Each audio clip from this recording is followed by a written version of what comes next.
In 1817, Thomas Jefferson, former President of the United States, author of the Declaration of Independence, one of the most consequential figures in American history, requested a copy of a book. Not a rare European manuscript, not a scientific treatise, a rule book, a pricing guide used by carpenters in Philadelphia. He was turned away. The Carpenters' Company of Philadelphia, founded in 1724, told the former president that their rule book was for members only. It held the formulas they used to price every phase of construction, the same formulas behind Independence Hall, Christ Church, Carpenter's Hall itself. Thomas Jefferson, a man who designed his own home at Monticello, who understood architecture better than most trained professionals of his day, could not see this document. I spent weeks trying to understand why. What I found had nothing to do with carpentry. It was about an entire economic system that existed before 1863, a system that didn't need banks, a system they needed us to forget. I came to this through furniture. My grandmother left me an oak chair, solid, heavy, built sometime in the 1840s. Nearly 2 centuries later, it still sits perfectly level. No wobble, no creak. I tried to trace who made it. Instead of finding a name, I found a system. The craftsmen who built furniture like that chair didn't work the way we assume workers have always worked. They weren't paid by the hour. They weren't taking out loans to buy materials. They were part of something called the guild system. And once I understood how it functioned, I understood why it had to be dismantled. The Carpenters' Company of Philadelphia is the oldest craft guild in North America, still in operation today, 300 years and counting. Their members weren't carpenters in the modern sense. They were what the 18th century called master builders, combining roles we now divide between architects, engineers, and contractors. When Philadelphia needed Independence Hall, they built it. When the colonies needed a gathering place for the First Continental Congress, they offered Carpenter's Hall, which they had constructed themselves beginning in 1770. These buildings still stand, not as historical relics held together by constant repair, but as functional structures. Their rule book, the one Jefferson couldn't access, contained something official histories tend to overlook: a pricing system built on what they called unit pricing.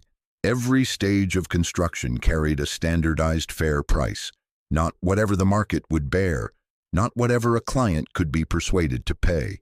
A fair price determined by experienced members called measurers, who always worked in pairs, ensuring no individual could inflate costs for personal gain. The system was designed to be fair to everyone involved, the craftsman and the client alike. Lines of credit between community members could remain open for months, even years. Work was exchanged for food, for other services, for raw materials. The Bureau of Labor Statistics, in a 1928 report on wage history, described colonial America plainly. A system of barter existed throughout the first century of settlement, and the very scarce currency was little used in the payment of wages. Face-to-face arrangements helped bind the community together. The obvious objection is that this was primitive, inefficient. Thousands of local currencies, barter economies, guild monopolies. The official story says that by 1863, the system had collapsed into chaos. More than 7,000 different state banknotes in circulation. A $5 bill from New York worth less the moment you crossed into New Jersey. Counterfeit currency everywhere. The Library of Congress documents upwards of 10,000 unique legal banknotes in circulation, not counting forgeries. The chaos was real. But here's the question I keep returning to. When did chaos become the only alternative to centralization? When did we stop asking whether something else might have worked? February 25th, 1863. President Abraham Lincoln signs the National Currency Act into law. It passes the Senate by a vote of 23 to 21, a margin of 2 votes. The act creates the office of the comptroller of the currency and establishes the first national banking system. We're told this was about stability, about replacing chaos with uniform currency. But the stated purpose, written plainly in the legislation and confirmed by the Federal Reserve's own historical archives, was to finance the Civil War by increasing demand for federal debt. National banks were required to purchase Treasury securities equal to 1/3 of their capital. In return, they received banknotes worth 90% of the bond's value. To issue more money, banks had to buy more government bonds. The entire system was engineered to create buyers for federal debt. A 2% tax on state banknotes in 1864 began pushing them out of circulation. By 1865, a 10% tax had effectively erased state currencies altogether. Here is where the pattern begins to take shape. The Homestead Act was signed into law on May 20th, 1862, 9 months before the National Banking Act. It offered 160 acres of public land to any adult citizen for a small filing fee of $18. Free land, the great democratic promise. Except historians estimate that homesteading actually cost between $1,000 and $2,500 once you factored in tools, seed, livestock, and building materials. As the National Archives states plainly, comparatively few laborers and farmers could afford to build a farm or acquire the necessary tools, seed, and livestock. Most of the land went to speculators, cattlemen, miners, lumbermen, and railroads. Only 40% of claims were ever successfully completed. The Homestead Act gave Americans free land they couldn't afford to use. The National Banking Act 9 months later created the system that would lend them the money. Not coincidence. Pattern. What rose in place of the guild system tells us something uncomfortable. The company town. Lowell, Massachusetts, founded in 1822, was the prototype. By the 1880s, approximately 2,000 company towns existed across America. Workers were paid not in currency, but in scrip, a substitute that could only be spent at company stores. The Social Welfare History Project documents what followed. Without external competition, housing costs and groceries in company towns could become exorbitant, and workers built up large debts they were required to pay off before leaving. 75% of all scrip used in America was issued by coal companies in Kentucky, Virginia, and West Virginia. Workers couldn't leave because they owed more than they earned. The Pullman strike of 1894 involved more than 150,000 workers across 27 states. A national commission formed to investigate, called George Pullman's System, Un-American.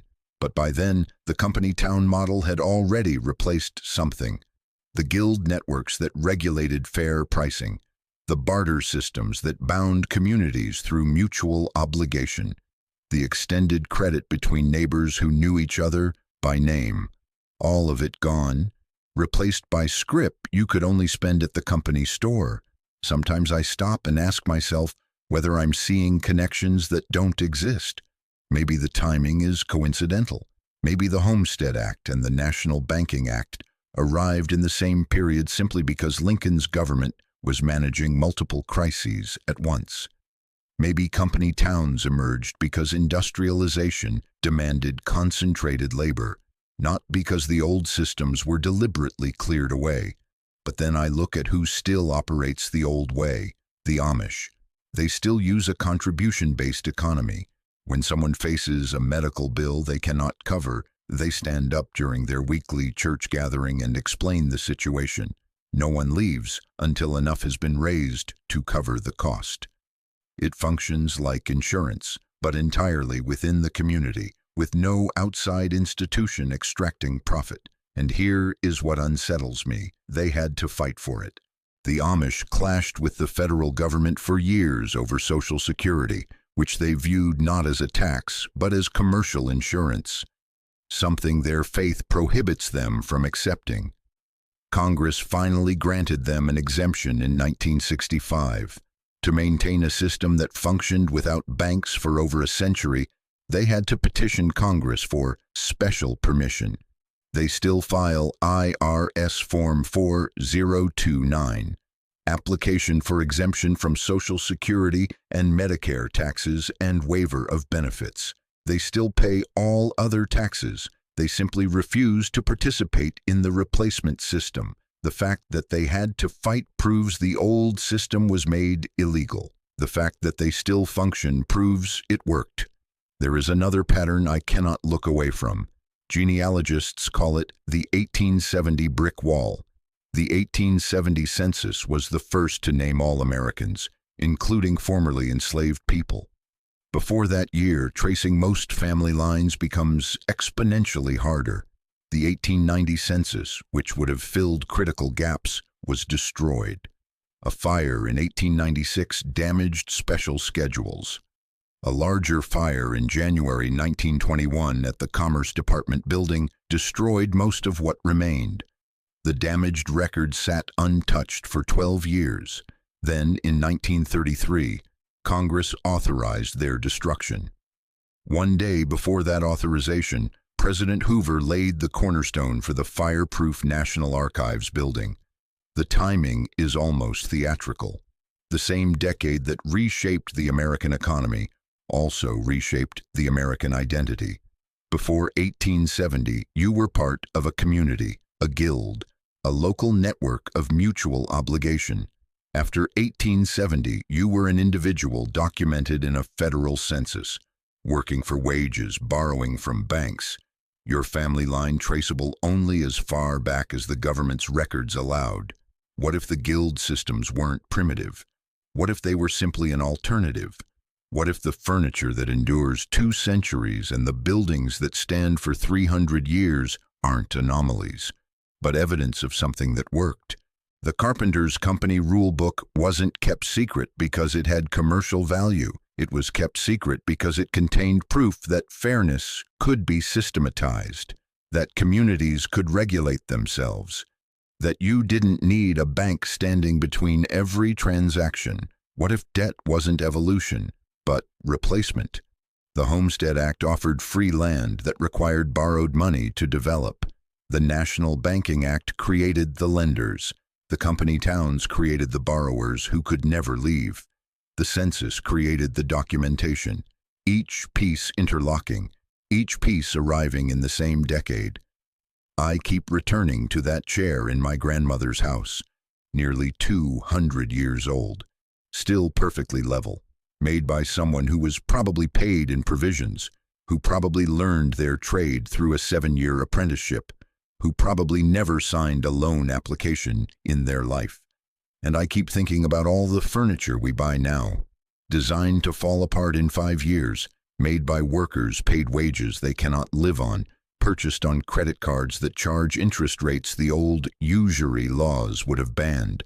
Progress, we call it. But the chair still stands. And the questions remain. Why did buildings constructed under the guild system last centuries, while structures built with bank financing require constant upkeep? Why was the Carpenter's rule book so closely guarded that even Thomas Jefferson couldn't see it? Why did the government destroy the 1890 census 12 years after the fire, one day before laying the cornerstone for a fireproof archive? Why do the Amish have to go to court to preserve a system that ran without disruption for 150 years? Why does nearly every American family tree hit a wall in the 1870s? The same decade the banking system consolidated, the same decade the census became comprehensive, the same decade the company towns expanded. I don't have answers, only patterns. And once you see the pattern, you cannot unsee it.